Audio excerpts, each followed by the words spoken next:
Hello, everybody. We haven't started the webinar yet.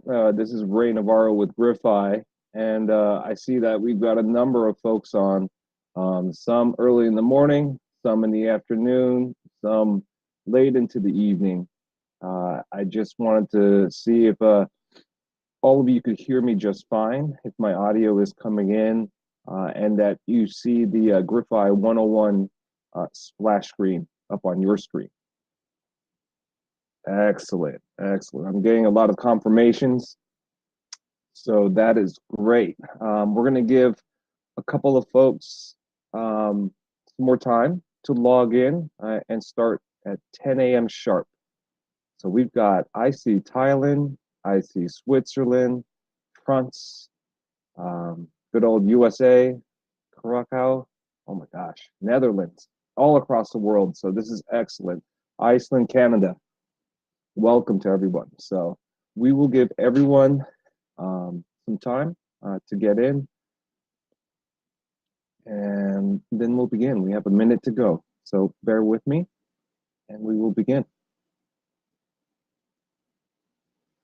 Look at all the shout outs: New England, Poland, North Carolina, Thailand again, the UK, Russia, Las Vegas.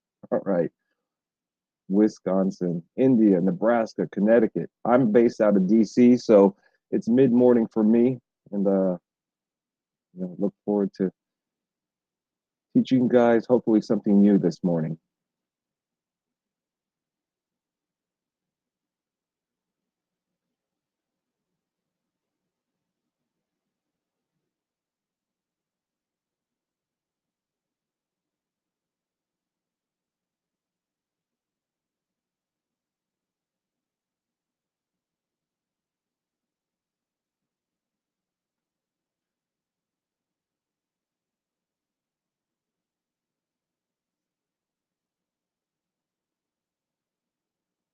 Sound to stop. Don't worry, I'm still here. So it is 10 a.m. sharp here on the East Coast. I'm based out of DC. This is Ray Navarro. I'm with Griffeye, Senior Director for North America, and I appreciate everyone that is logged in for this morning's WebEx and webinar on Griffeye. This is Griffeye 101, a crash course in visual media investigations. So just one more check, if I could get a couple more confirmations that you can see Griffeye 101 on your screen and that you hear me loud and clear. Excellent, excellent. I'm getting those confirmations now.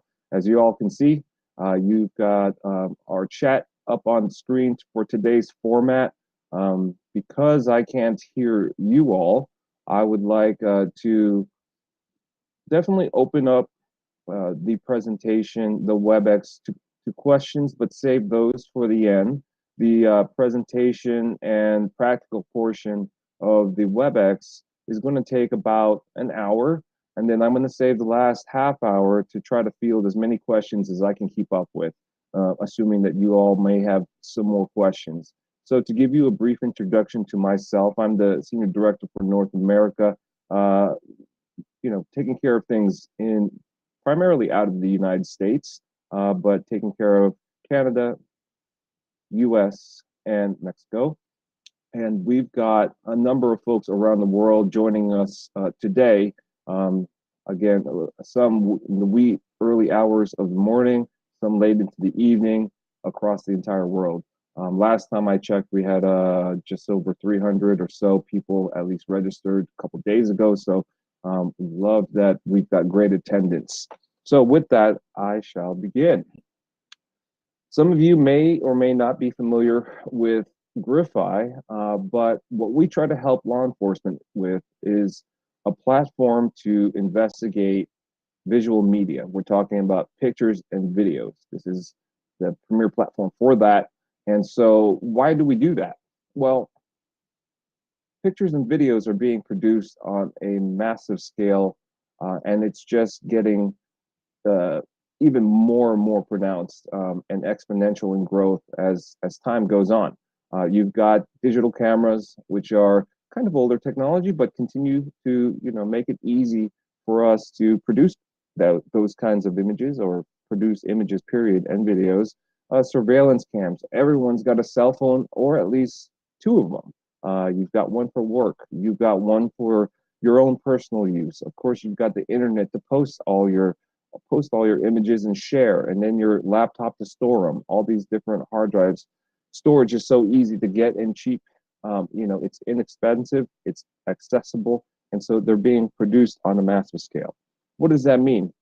That means that everyone that's on this WebEx now is probably handling that sort of evidence.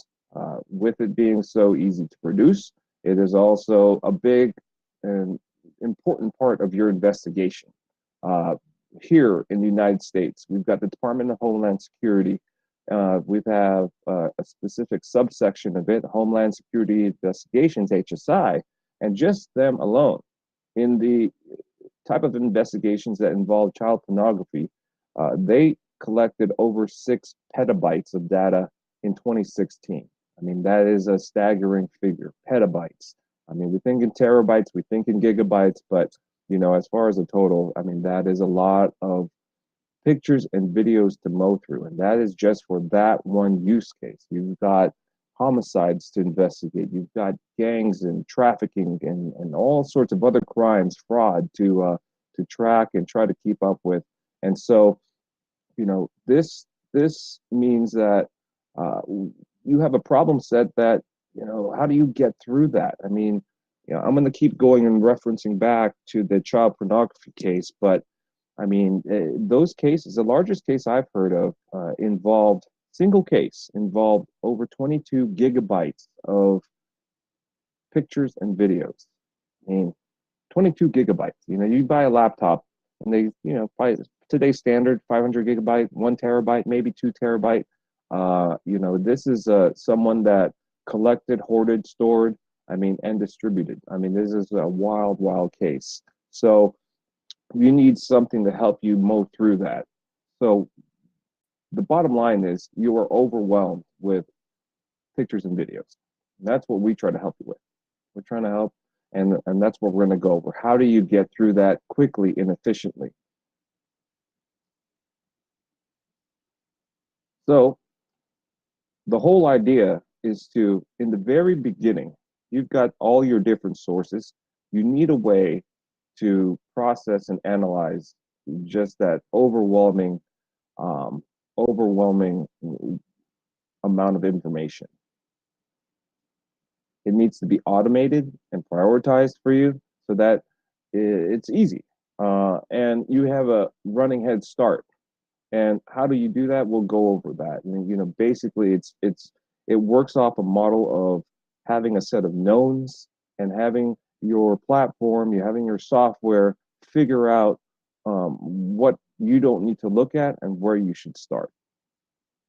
Once you have that and where, these are perhaps images and videos that you haven't looked at or hasn't been seen by anybody else, then now you can start your investigation and look, detect, highlight those critical clues so you can prosecute. Once you have that, then perhaps you can find the relationships between the data.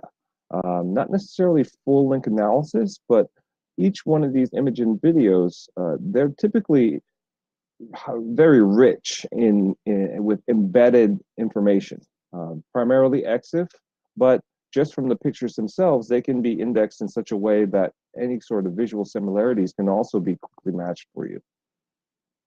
So once you have the important information that you need to focus on, you found all your clues, you need a way to visualize and review it.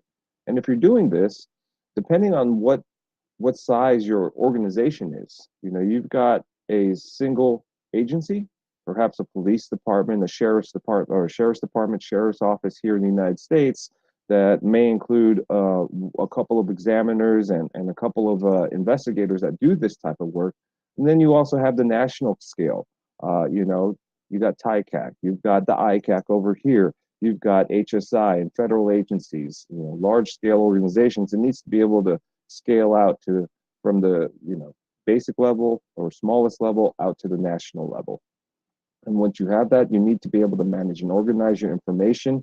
And if you're doing it right and you're building that repository of knowns, Now you have an intelligence source, and you're building intelligence that you can reference in future cases, and, keep accumulating that knowledge.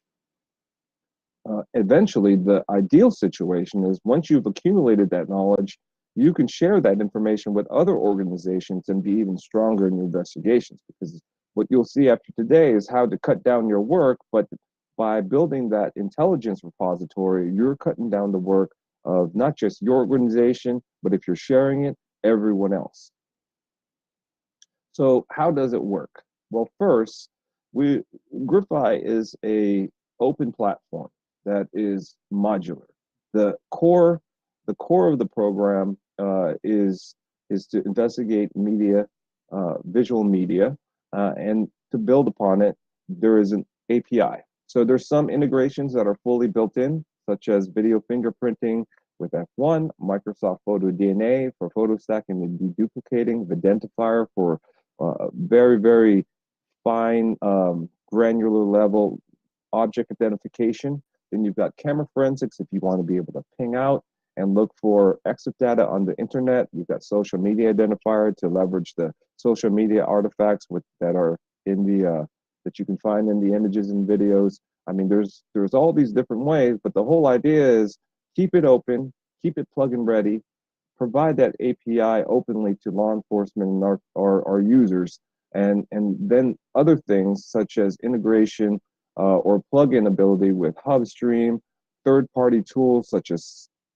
Magnet, Celebrite, XRY, AMP software is fully integrated now, Nuix. I mean, you got all these different possibilities. But beyond that, if you notice at the bottom of the screen, if you've invested in visual technology such as facial recognition for your agency, perhaps plate recognition, you've got fingerprinting services, you've got ID card identification, or perhaps passport services in agencies within your countries. All of those are, those are pictures of everybody. And if you can map those out, index them, and keep them in your intelligence library of hashes, your set of quote unquote knowns, now you've got a really powerful way to get a head start on your work.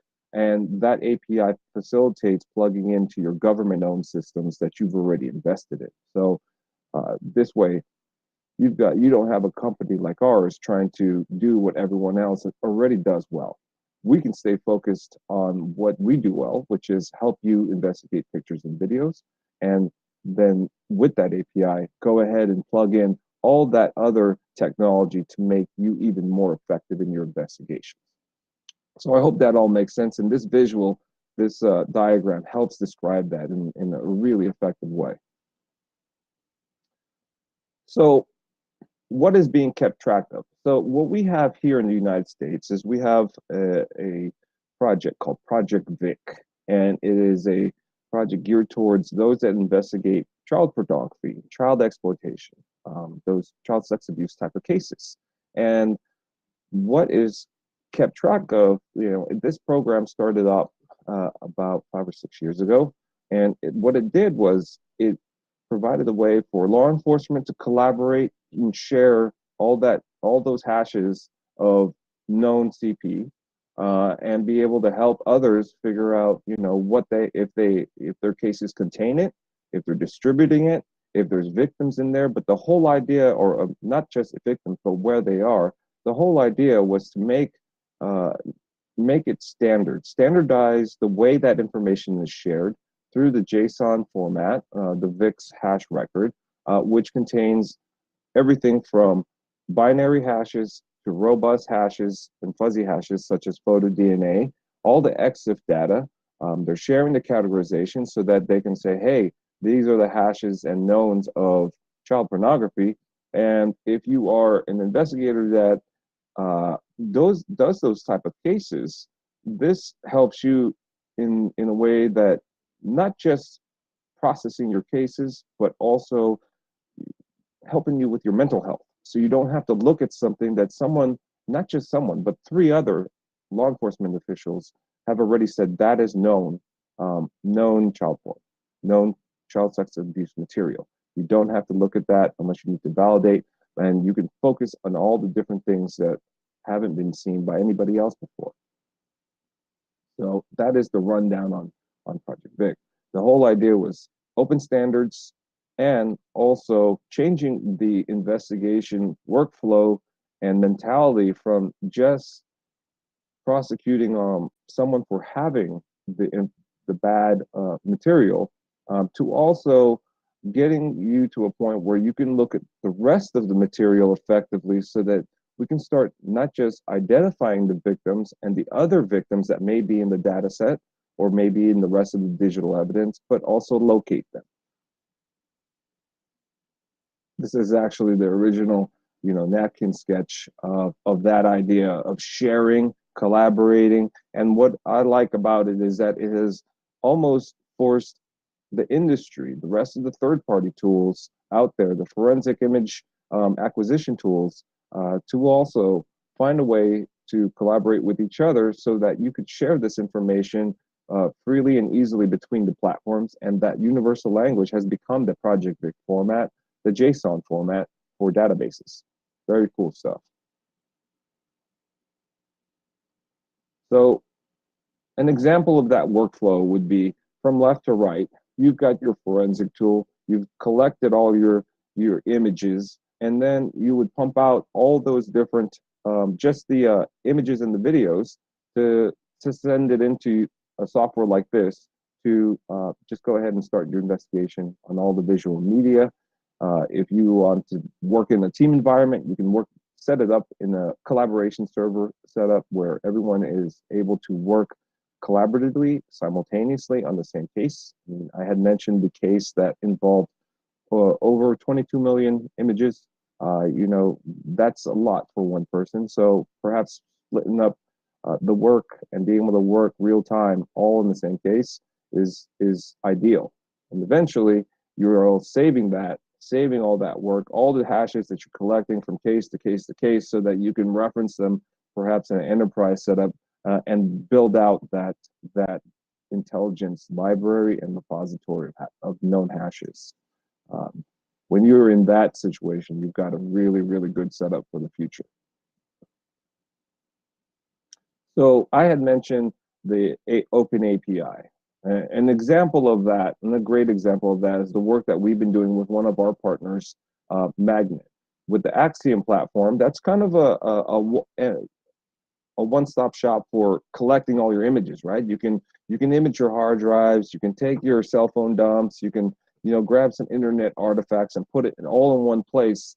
But with the integration efforts that we've been working on with Magnet, you can then take the images and videos and send them directly to Griffeye, generally through the JSON format, work on what you need to do, then re-ingest that work back into Axiom so that you can take the case and look at it, prosecute on it from a holistic standpoint, taking into account, perhaps also the messages and emails that you've also collected. There's not just images and videos that will seal the deal here. You would need to take the case as a whole, and so doing that and working with Magnet has been great, because now there's one integrated platform, or excuse me, two integrated platforms that work seamlessly together to help you work even more effectively. So this is just a little roadmap of kind of where that is, just to kind of inform everyone on this webinar. Right now you have your Magnet Axiom platform. You go ahead and export all your pictures and videos, put them right into your Griffeye platform, do your work. In the near term, we're working on making that kind of a background sync process, a workflow that you can set up. And the future is to make that a fully automated process between the two platforms so that you can go seamlessly between one and the other.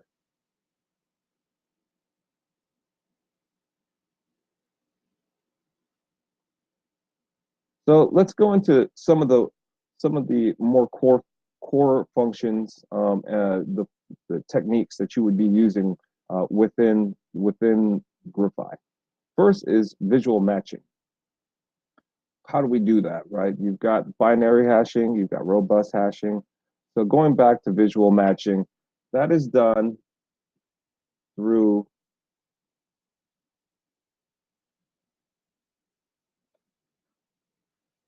PhotoDNA and similar search patterns. So what I've got up on my screen right now is the Griffeye platform. And you'll notice that to the right, after a case is processed, you are bouncing everything off of your knowns.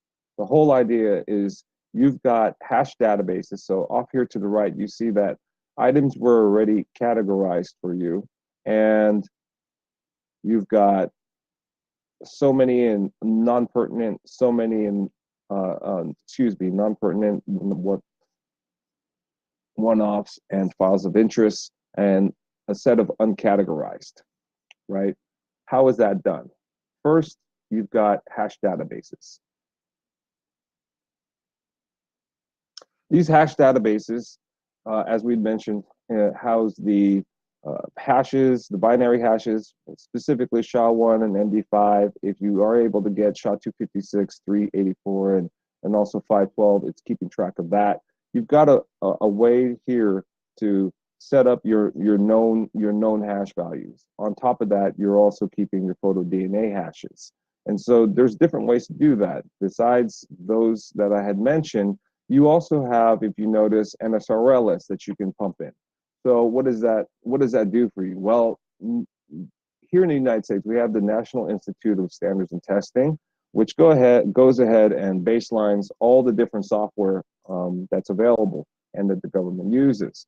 And what it does in that process is it also provides a hash list of known system files.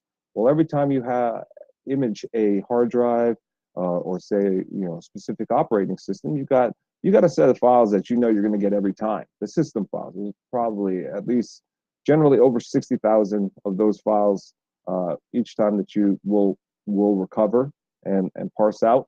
And so if you can have a set of known hashes that, say, every time I run into these system files, let's set them aside as not important, basically, then you're reducing the amount that you have to look at. You also have the ability, besides Project Vic here in the United States, if you're working with Interpol and have access to EXIF files, go ahead and put those in as your knowns. You got NCASE and C4P support for C4all and NCASE's tools. You can also put in different files. Let's say you've got animated files, and if you just want to go ahead and throw those in and point the sources to that, then you can go ahead and do that and say these hashes are known categories for us. So that way you can set up your knowns. There was one question.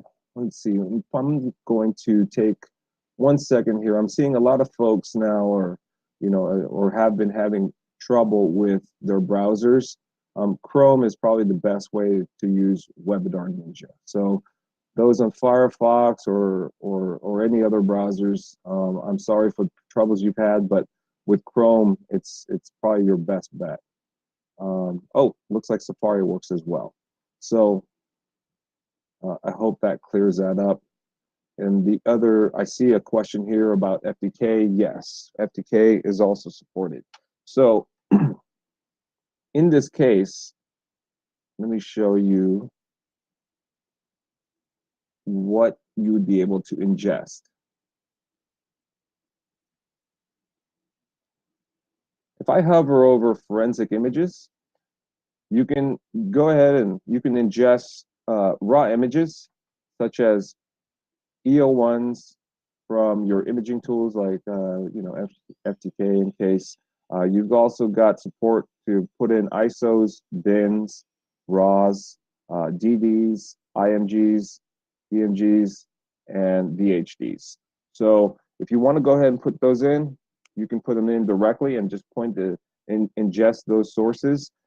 Just one thing to note, Griffeye Analyze is not a forensic tool. And so although it will go ahead and extract all the pictures and videos, it will not carve out from unallocated or the deleted files. You'll want to do that prior to ingesting, and perhaps export it out to a folder format, which is another format that can be supported. So let's say you did this in UFED and you did a file system dump, you put it to the root folder, go ahead and say, hey, this is, iPhone 7 Plus, and mark it as such. So that's what you can do as far as putting in your different sources. So the first level of efficiency was achieved by go ahead and bouncing off of your knowns, and what you're left with here is, a total of, in this small case, almost 6,500 files. Uncategorized, which means it didn't hit any of the databases, were about 1,000. And generally, what we're hearing from the ones that are using the platform, they're achieving about anywhere between 80 and 90% efficiency when they have a high quality hash database. So it's pretty effective in that manner. So if you started off with, say, 6,500 and then down to 1,000, you're also achieving another level of efficiency by seeing what is left after clicking on uncategorized. So what I'm left after the uncategorized, you see here 1,000 are left, and then you have 768. That's because of photo stacking. So let me jump back to the slides and go over some of that technology. There is one question I saw here real quick about physical analyzer. That is good if you want to use the C4All XML format. You can also export directly to a JSON format with the attachments. That could work. And I was just teaching some folks here out of a sheriff's office on the West Coast, and we were able to also just put in the binary file from that physical. If you want to just throw in that bin file, because you're not going to worry about all the message databases and things like that. You just need to be able to pull out all the pictures and videos, right? So if you've got a solid .bin file, you can just go ahead and point towards the .bin, and that would be just as effective from the physical, okay? And that would be from any cell phone extraction tool. So when it comes to visual matching technologies, you've got binary and robust hashing. I think for this group, Forensic Focus, I don't really need to go too much into binary hashing. Essentially, it's a unique fingerprint for every file. So in the case of pictures and videos, if you went in and, say, modified one of the pixels, it produces a totally different hash. And so it's a good way to find exact matches, right?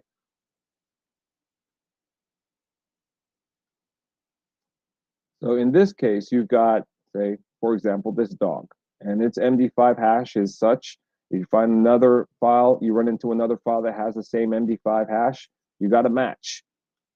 The problem is, as I mentioned, you change that, you modify that same picture just slightly, you're going to produce a different hash, you're not going to get a match. And so you could see this same dog, if you can see it multiple times in your case. So let's say you imaged in your original acquisition tool for a hard drive, and you're reviewing everything in gallery view, you're going to see this same picture just slightly modified over and over again. You don't necessarily want that, especially in a child pornography case.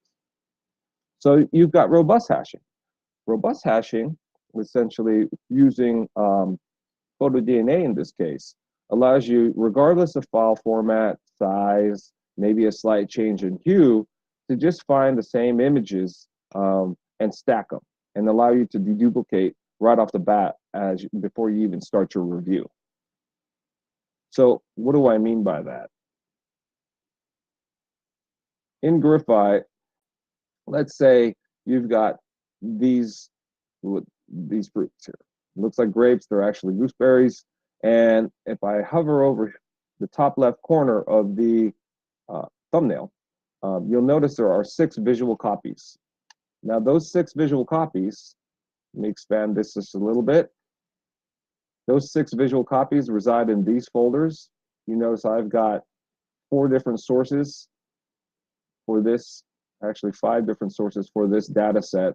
And those different gooseberries, the same pictures, reside in those folders. And there are 2 exact copies, 2 binary copies that are in those locations.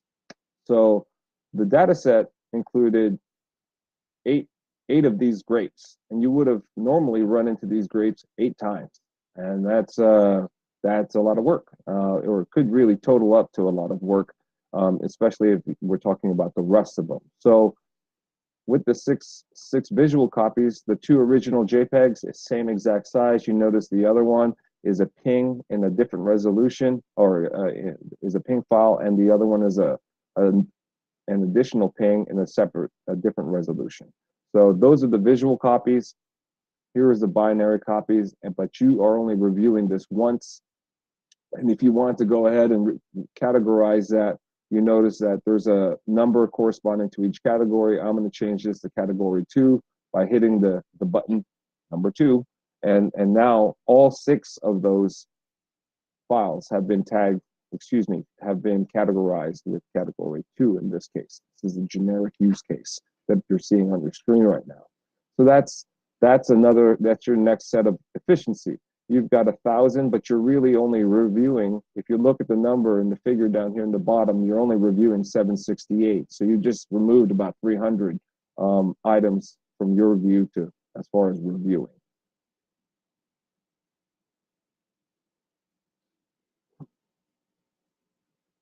So with PhotoDNA, how does it work?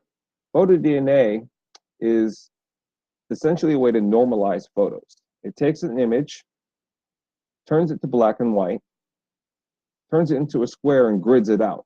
And each one of these grids then produces a color distribution / histogram that can be matched up. You know, if you've got another one, another photo that happened to be of the same dog, if enough of the blocks match up as far as their color distribution and histogram analysis, you've got a match. And it produces a really lightweight 144 byte unique hash, PhotoDNA hash signature in this case. So you've got that, and it allows you to go ahead and take something like this original picture, apply that threshold for matching, and find the other same photos. And in this case, you've got one that's in black and white, you've got and slightly bigger, you've got another one that is smaller in resolution, but it's the same photo, and so those would be stacked for you within the Graphite platform. Now, if you've got other ones that are just deviate too much from that threshold, then they're not going to be a match, and so it's really fine-tuned. If something is too small, you've got that. If it's modified too much, such as the one in the bottom that has a little obscured box over the bowl, then it's also not going to be a match.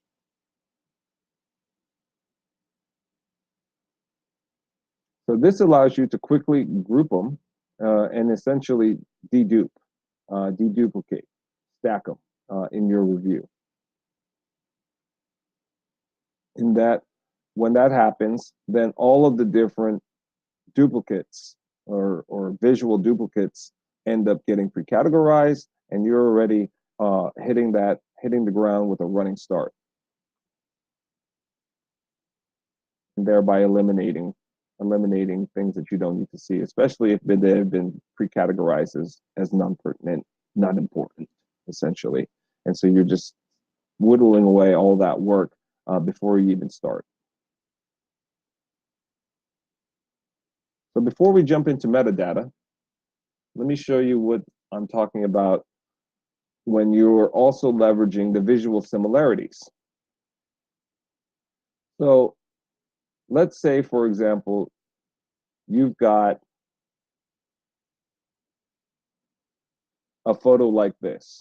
Here's a group of people, and they have picture frames, and you say, you know, I need to find I need to find other photos that also have this group of people. The key thing here being picture frames. So I'm going to go ahead and hit the enter button, and that will produce a set of results that find other photos immediately that share common characteristics to this. Namely, what is being looked for as far as the image vector information is colors, contours, shapes, textures. Texture is really important to find these matches. And so what it did was it found a set of photos that also contain, looks like the common theme here is picture frame and some of the same people in the same exact outfits. And the next one down then shows your first false positive. So this search technique is not thresholded like it is in PhotoDNA. That way you can still perhaps look at other results. We don't want to eliminate other possibilities, so we have this unthresholded for you. But you can see pretty quickly you found 5 other photos right off the bat that had the same group by hitting enter, right? Now, if I use this as another example, I'm selecting the photo of the child that's in the urban playground with the adult. You can see that the environment in this case is something that also can be taken into account. So I'm going to hit enter to find similar images to that one, and you'll see that you have results that are given to you where there's other photos of the same girl in the same outfit, hanging out with the same adult in the blue polo.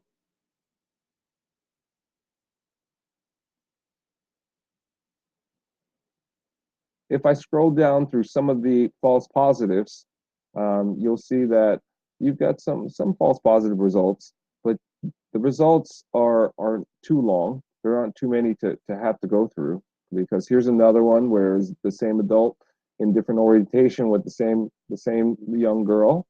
And if you scroll down a little more further, you'll notice that you have another photo, completely different face, but it did pick up on the girl's outfit and with another adult, because the original adult was actually this person with the blue polo. So that's one easy way to go ahead, just simply picking one and hitting enter. More than likely, if you're investigating one of these photos, it's because you have a specific interest in it, and it's worth just hitting enter to see what other ones were taken probably in the same place or had the same people. You can also try to get a little more granular. I'm noticing that some folks are still having trouble getting up on here, and there was one question about being able to view it later. Yes, we will be providing this for replay after it is done today. And then there was one question about, is there any way of turning this off, specifically regarding reporting due to providing number for CPs? So the one that are exported are the final figure of fully chargeable images. There's not a way to necessarily turn it off, because you can't necessarily reduce the amount of files that you had ingested in the case. That's how many that were in there. It will show you the representation of it, but it will lay out how many visual copies there were and how many actual copies of the image that is being, of the image of interest, because there can only be so many binary duplicates. I hope that helps. So with that, perhaps you want to get a little more granular in your search. So let's say I take this photo, for example. There is a photo of it looks like a female being obscured in a room. So I'm going to double click that to kind of blow it up, and you'll notice that well, perhaps I want to see what other things were going on here in this room, and I can choose a reference point. So I'm going to take the selection tool from top and select a unique reference point in the room, this being, in this case, the stand to her right. And if you want that as your reference point, I'm going to right click and choose to search for similar images to this current frame. And the results are pretty good. You've got a number of photos that were taken in this room that contain that frame, and in some of them, the person is actually revealed and unobscured. So pretty good search right there.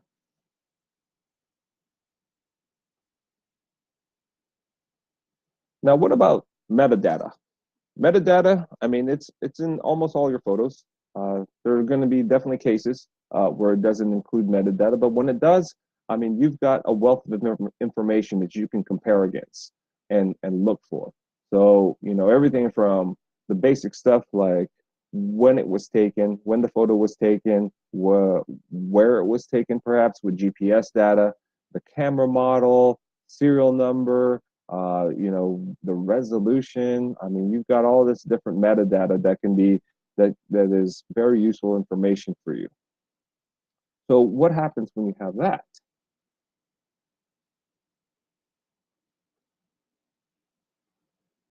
If we use metadata as our reference point and try to see what other photos share the same metadata, then that is a different keystroke. And I'm going to use one of the photos here. Let's use this one as an example. This one is kind of a dark picture in the back. It looks like the back of a car, perhaps a taxi. And if you wanted to take a closer look, let's do a quick shadow boost and get a better idea of what's going on in this picture. Like, yeah, this is something that I want to compare against and see, investigate a little further. So you'll notice here that it does contain GPS and EXIF data when I hover over that particular icon in the thumbnail header. So if I take this photo and I do a different keystroke, hold down Shift and hit Enter, you'll find other photos that share that same EXIF. So initially, he was looking at the camera, and the first set of results, if you notice, have him look. The first one is another one of him looking away, but in the bottom of each of these thumbnail headers is GPS and date and resolution. So that would match up on the first 8 results. These were all these first search results by hitting Shift Enter showed me other photos that were taken in the same place, same vicinity, on the same date, with the same resolution. Those are the strongest similarities by EXIF. And if it's with the same resolution, it probably was taken with the same camera. So whoever took his photo in the cab was near this hotel. It could provide probably you a new lead. Say, hey, perhaps I take that initial photo, take it to the hotel, boost it up, and say, hey, have you seen this guy? Because you can tell right away where that photo was taken. And using that as an example, going over to my map view, let's go ahead and turn on some actual cities and streets. You can see where that was initially taken by turning on the GPS. And I'm scrolling down, it looks like it was taken in London. So it's a great way to map it out. If you want to do the same thing, take all the photos. I'm going to select one and pick all of them. Let's go ahead and map out everything. Leverage that GPS data. And so what is presented to me here is where all the different photos were taken across the world. All the red dots represent that. So I can click on each one of these that have GPS data. If you want to refine that a little further, let's say, actually, all I'm interested in is going in and finding where or which photos were taken specifically in the good old US of A. And perhaps to refine it even further, I'm only interested in what photos were taken in the Bay Area. So narrowing down my screen here, I'm going to filter based on that map. And so the results here, you notice I have 2 filters right now based on those Latin long. And these photos in my screen were the ones that were taken in the Bay Area. Going back to my map, plotting out the Bay Area, it looks like a path of photos. There were a number of photos taken in San Francisco and San Jose area. All right.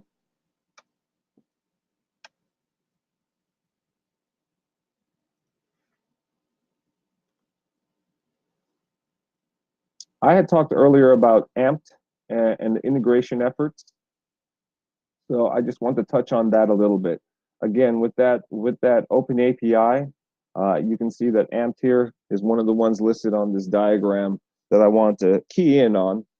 They've got a pretty cool set of software, a suite of software that's geared towards law enforcement, and specifically the products that are integrated with AMPT are AMP5, Authenticate, and DVR Convert. So if you want to kind of do a little pre-work on the evidence before ingesting it into Griffeye, or perhaps work on it while you're in Griffeye, you have that integration already built in. So where that is best seen is I'm going to open up the Analyze Forensic Market, and you'll see down here all the different plugins that are fully integrated and ready for you to enable and work while you're in the platform. Okay. So shifting over from images, now let's talk about videos. With videos, I'm going to filter on just videos now.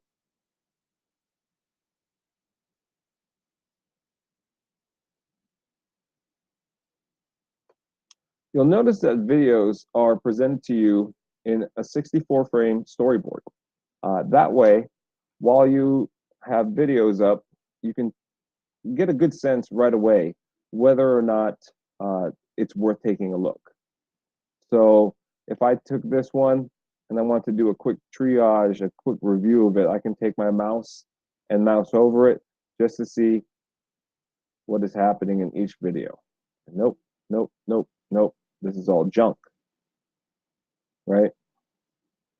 Well, if I did want to take a closer look at something like this one, surveillance cam on a garage door. Let's go ahead and open that up. This can be presented to you in either a single frame or multi-stream. So you've got six screens or 6 streams, 9 streams, or 12 streams, all of them tabbed out. So if you took one of the markers and just went from position 1 to position 2, you've just rolled through the entire video from beginning to start to end, through the 6 different screens. There's also an analysis done here at the bottom that shows you in blue motion, in green nudity, which doesn't apply in this case with the surveillance cam, and there would be another one if there was sound in orange for audio. You've also got to the left the video broken down into chapters, essentially scenes at 5-minute minimum intervals. So that would be to the left for you to kind of pick and choose your different scenes. And I could take a scene like this, kind of see with the overview of that and toggle back and forth. But the power in this type of video when it comes to surveillance is, the motion filtering. So let's say I want to go ahead and take this. There's a lot of dead time, as you can see. And I only care about what's happening when cars are coming in and out. So let's go ahead and apply a motion filter. And you notice these large gray areas pop up. Depending on what threshold that you set over here for sensitivity, you can go ahead and filter on motion, play only the filter points. And now, if you watch the screen and the marker, you'll notice that the marker will jump from the points of the video that have something going on, and then skip all the dead space. So let's speed this up. And now the video can be reviewed where you're only watching the portions where there was something going on.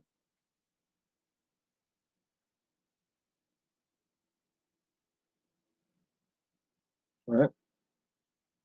Perhaps you want to get a little more granular than the overall video. If you remember the example that I used with the female in the room and that stand, then we can go ahead and try to pick out a certain part of the video if that's what's of interest to you. So let's say I want to analyze this video, but I only care about what happened around this SUV. So I'm creating a box around it, and the software is going in and analyzing all the frames for this region of the video. And that's the way videos are treated. During the processing of your files, besides hashing and all the different things that's going on, one thing that happens is in videos, frames are extracted and analyzed for you because they're essentially videos are stitched together pictures when it comes down to it. So now that it's been analyzed for movement around just this car, using the same technique and filtering out just for motion, you'll notice the graph at the bottom has changed, and I'm going to apply the motion filter, and now playing at the same sped up 8 times speed, play the filtered portion, and just jump to the points of the video where there was somebody around or something happening around this car, skipping any passerbys, or it may be perhaps anything else going on that happened outside of the box that I had created. So another really effective way of reviewing videos, perhaps you want to look at or want to see what happened around a postal box or a doorway. This is an effective way to do that.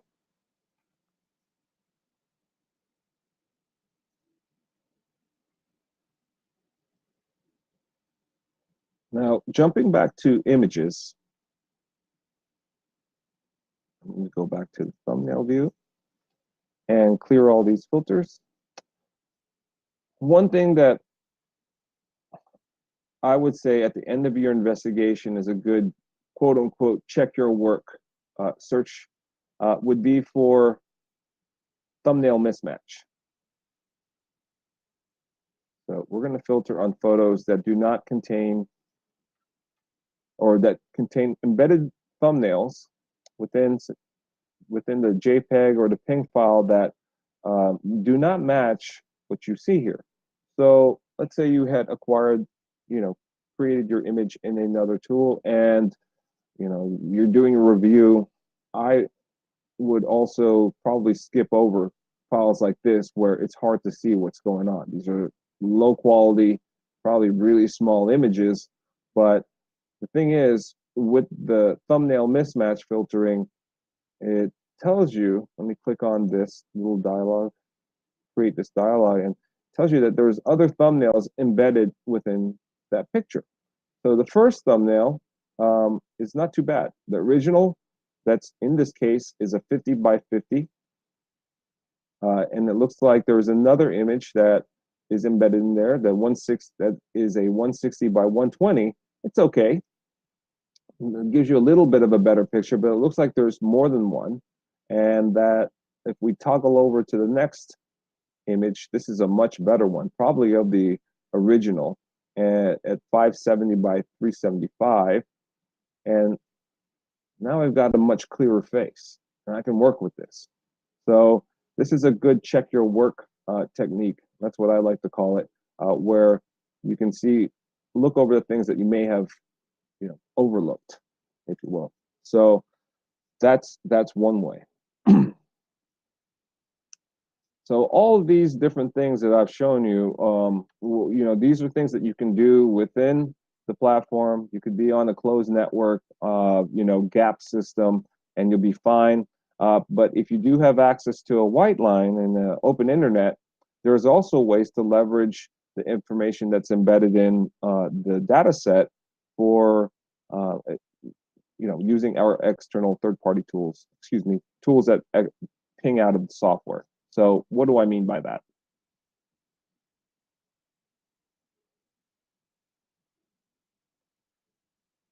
Well, let's use a specific scenario as an example.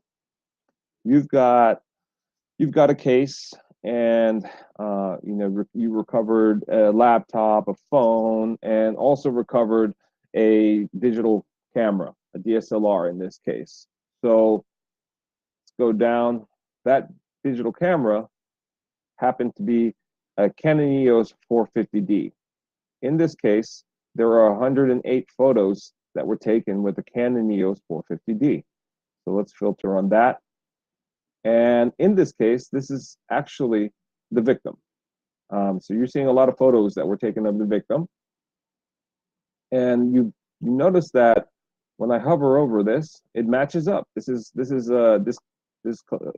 matches up with the serial number, the EXIF serial number that was used for this photo, or that you got from this photo is 088 and so on, ending in 2234.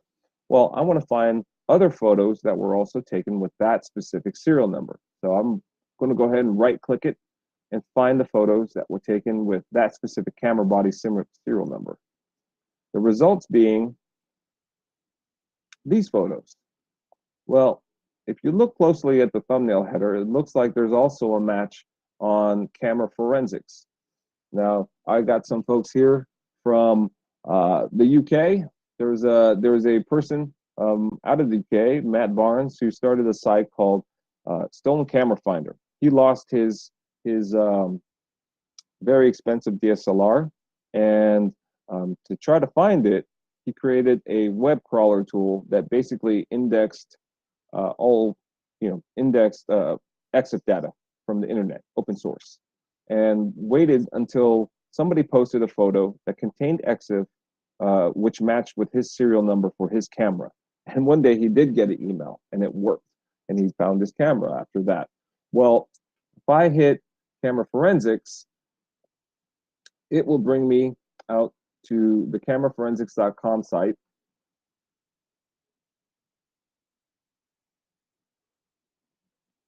Go ahead and click that. Opening on camera forensics now. And what camera forensics does is essentially indexes that open source information, that open source EXIF. Let me bring that over. That's what popped up.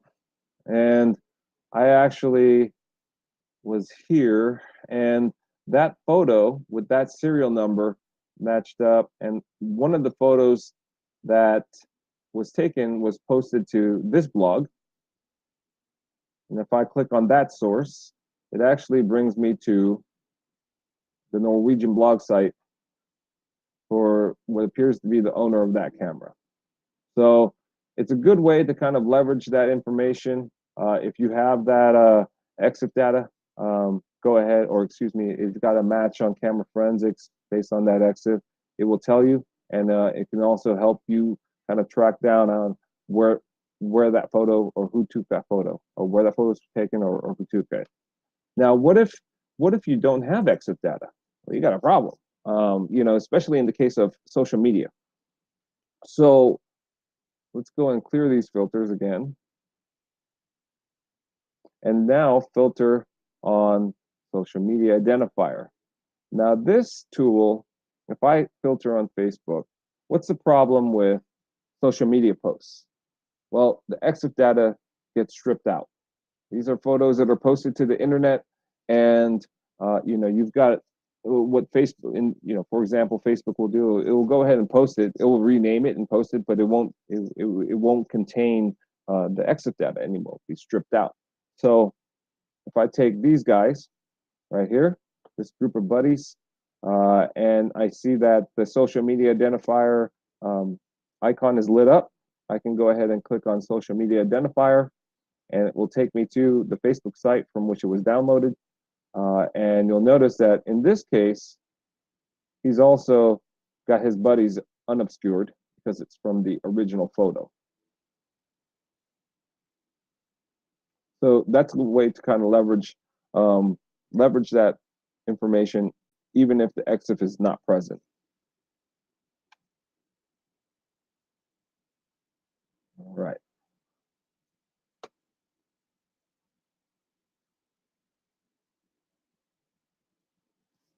So I'm kind of coming up to the end of my hour, so I'm going to go through a couple more slides and information here. We had talked a little bit about AMP, and so this is a good example of what that photo enhancement can do for you, especially in In this case, in the bottom, you've got reflections that are getting in the way of a clear picture for you. So going ahead and use that within the Griffeye platform is a pretty powerful way to get some results here. Now we've talked a little bit about the similarity search, where you can go ahead and find that information or find matches based on similarities, but you've also got low-level feature extraction. This is where you can take something like a street sign or a tattoo and have that mapped out for you. Videntifier is a tool that is integrated into the Griffeye platform and allows you to pick out those finer details to see what else contains it. So since we're running a little short, let me show you an example of what I'm talking about. Let's say you want to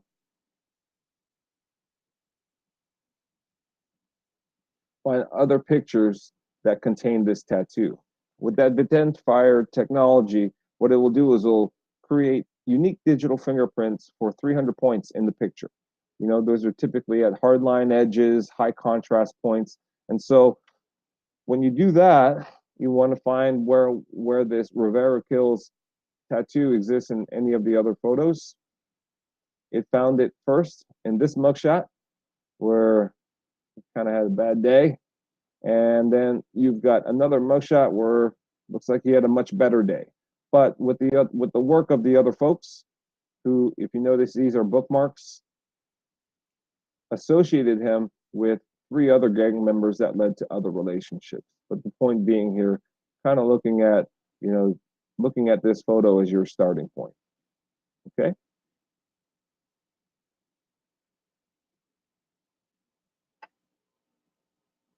That is a pretty cool integration right there.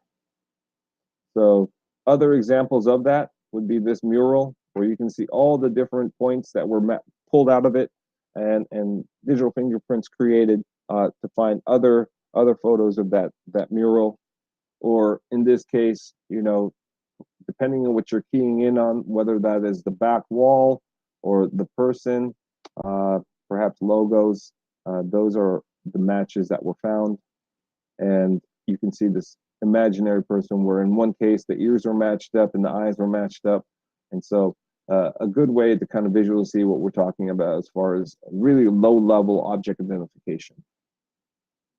So in summary, when it comes to you know, these investigations, this is a checklist. It's definitely a fluid document, but based on what we've heard from and feedback that we've received from you know, users and investigators, you want to review your images contained within your hidden and encrypted folders. Make sure you look at that because we're not going to be able to carve it out for you. So go ahead and look at that stuff, especially the deleted files. Carve that, grab that information from the hidden folders. Take into account all your crime scene photos and the backgrounds, because you can use those as reference points to find similarities. You want to search for images taken by any cameras found in the suspect's possession. Look for images with GPS data, because you can map them all out. And look for images with EXIF data, because that's a pretty powerful reference point for you to compare with the other images and videos in your evidence.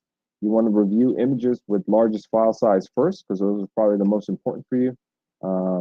Look for people's names. We didn't get to go into the grid view and keyword matches, but that is something you can search against. And you want to look for new files with embedded thumbnails. This is the thumbnail mismatch example that I was talking about. So with that, I wanted to save some time at the end for questions. And one of the questions, or looks like there was a lot of chat activity. I'm sorry, I couldn't keep track of it and talk at the same time and go through the presentation. But there was one question regarding DI Core and DI Pro. So DI Core is the free version for law enforcement.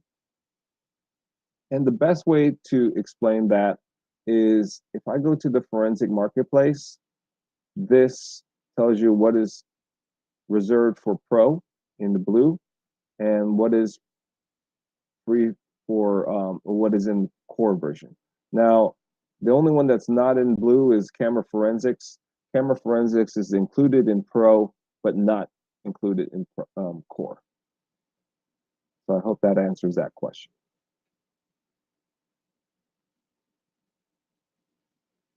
Let's see, I'm going to start scrolling through here. Can Griffeye import data from UFED Celebrite? Yes.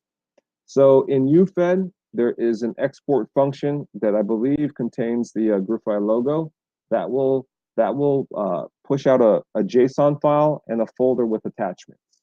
And that, in that case, when you want to add that file to Griffeye, I'm going to bring up a prompt here for adding files. What you'll want to do is choose the VIX case format, which is JSON, navigate to where that folder is, and bring that in. Make sure that the attachments folder is in the same folder as the JSON file, and you're good to go. The other option, you notice here for forensic image, you can import the binary. So if you were able to obtain a physical with UFED, you can just go and send in the binary file directly. If you did a logical with UFED, then you want to take the root folder of the logical extraction and just point it to that. So that's another option. How do you get a copy of Griffeye? That's another question. So let me bring that up.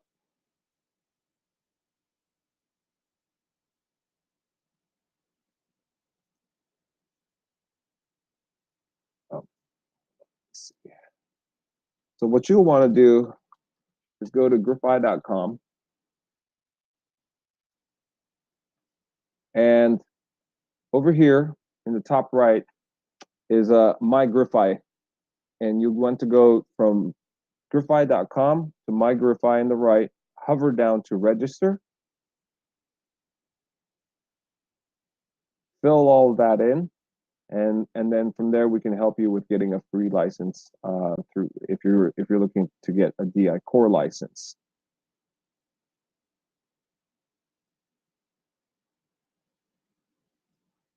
Okay.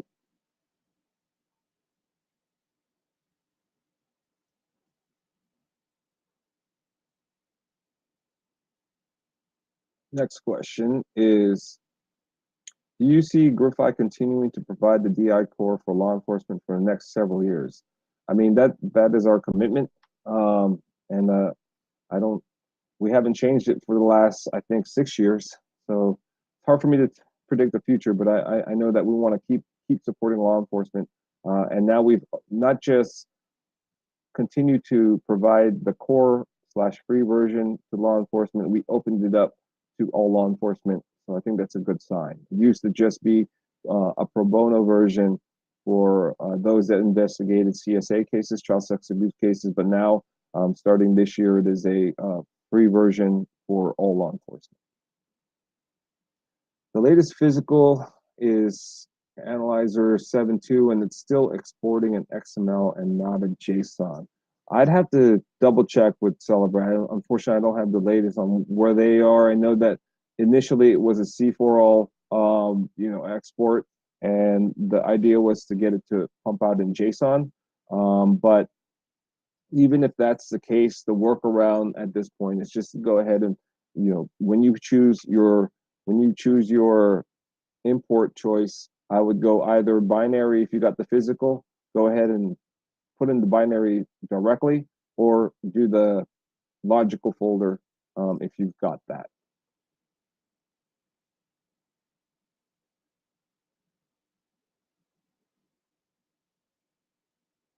So there was a question here about the difference between DI Core and DI Pro.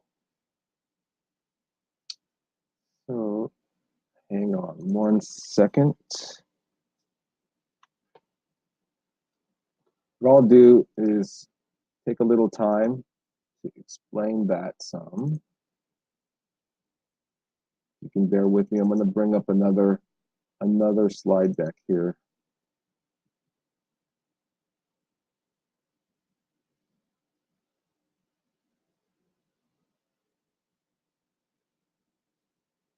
and expand on it a little bit more.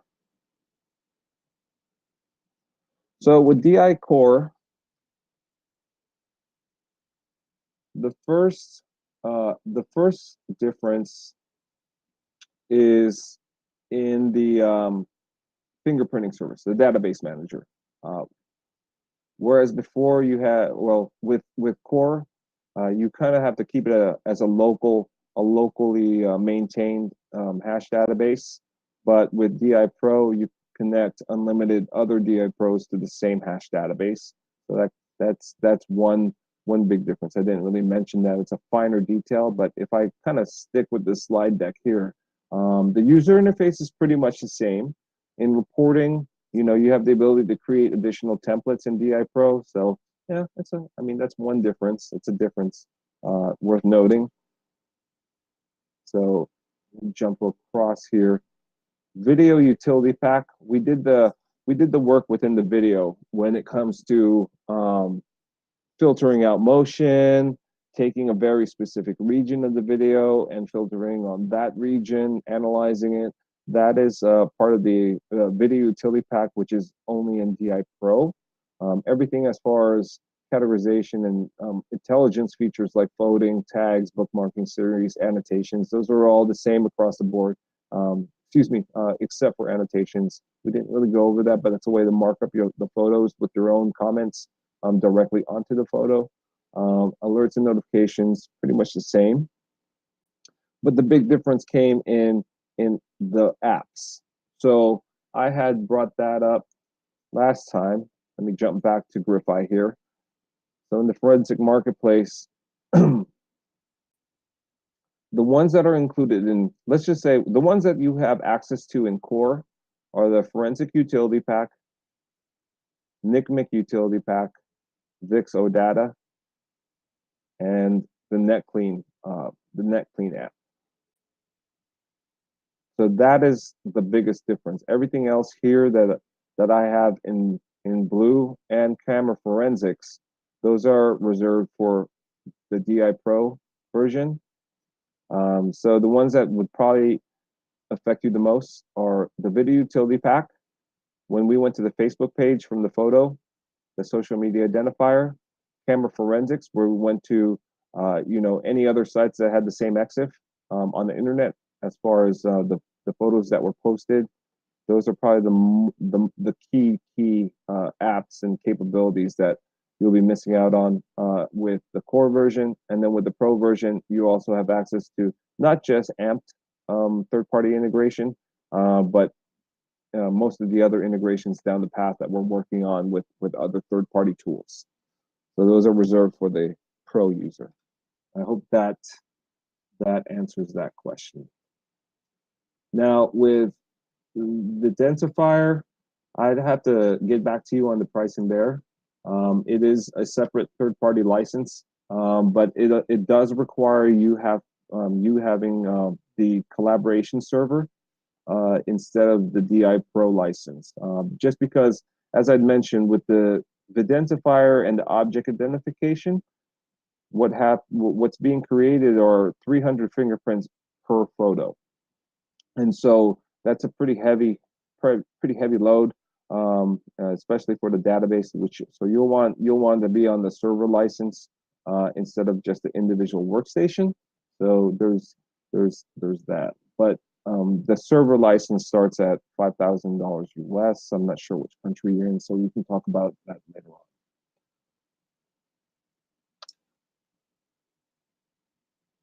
So regarding, there was another chat here, a message. One of the viewers was able to test it with the UFED, and the best thing to do with the export from UFED is to use the C4all XML format, and it will take it and run with that. So just for your information, and thank you for that. Cost of DI Pro, I can tell you that that's $995 US. I'm not sure which.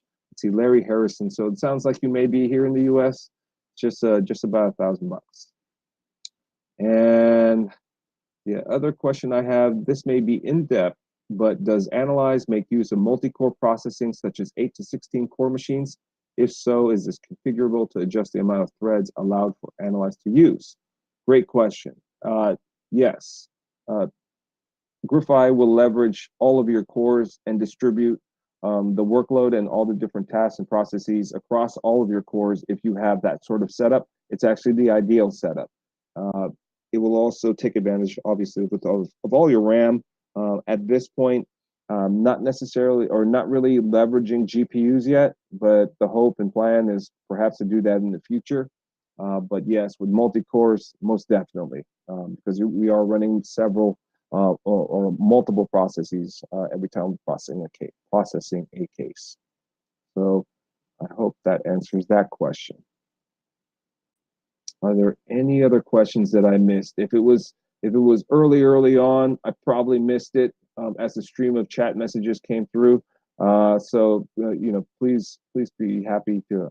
Please feel free to put the question back up if you don't mind, just so I can see it. Otherwise, I think that may be it.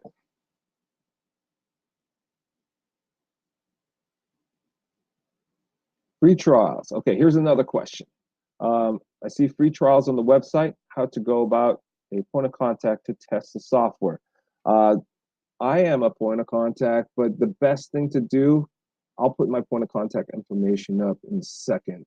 But I want to bring up this page.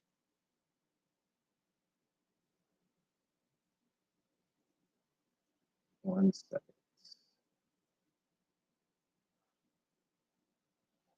So everyone sees the Griffeye page. When you register, you will have access to a free trial. So you'll want to go ahead and register here, and you should be good to go. That's the best step. Once you're in, let me show you what the My Griffeye portal looks like.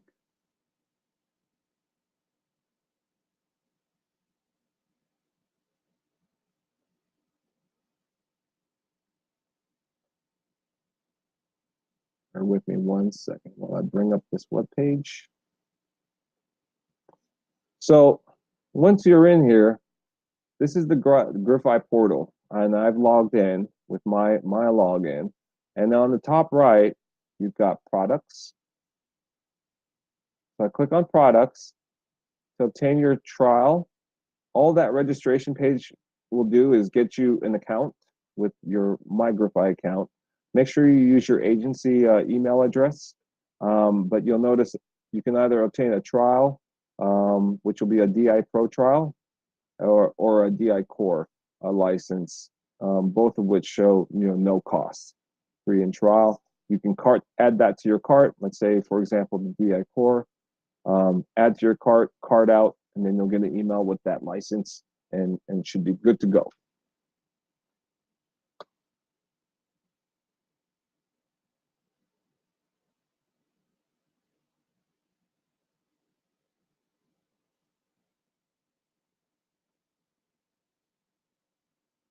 There is a question here. Can Griffeye work with X-Ways or Lace? I know that X-Ways will support the export that you can ingest into Griffeye. You can also, like I said, take the raw images, go ahead and put those in. There's also Lace, and that one I'm not too sure about. I believe, I don't want to give you bad information, so I'm not sure. Griffeye, the question here is, does it require an internet connection to terminal? It does not require an internet connection. We do have an online activation process for your license, but you also have an offline method, and you don't need to use any of the internet related features if you don't. You don't need one. You don't need an internet connection to run it. There's a question here. I noticed in the case I worked yesterday, there are a few identical photos that are 9-degree rotations of one another, but they were not linked in Griffeye as visually similar. Is this just an artifact of PhotoDNA, or is there a manual way to link them? So when they're rotated like that, PhotoDNA will not stack them. That's actually one of the limitations. The other limitations is 50 by 50 pixels. If it's too small, it's not going to have enough to compare against. And if there is enough of a change, like say someone tried to obscure their face with a black box, then that won't stack them in PhotoDNA. Which visually similar, it should be able to find it even with the rotation. But if you want to link them, you can just put them under a common bookmark, but there's no way for you to manually stack them if they haven't been stacked for you. So I hope that works, or I hope that answers your question. And how long does the free pro trial last? It should be 30 days.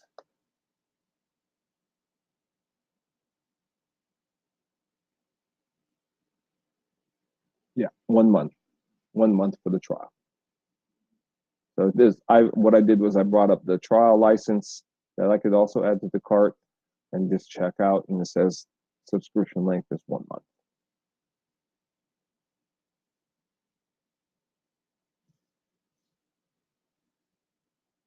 All right, I think that rounds out the questions here. If there are no other questions, let's go ahead and bring up one thing.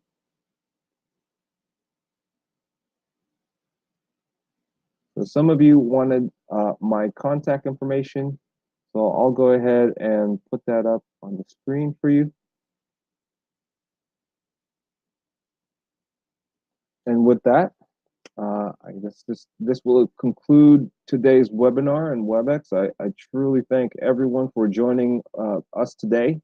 And I have my contact information up on the screen in case you'd like to, in case any other questions come up along the way. Everyone have a great day.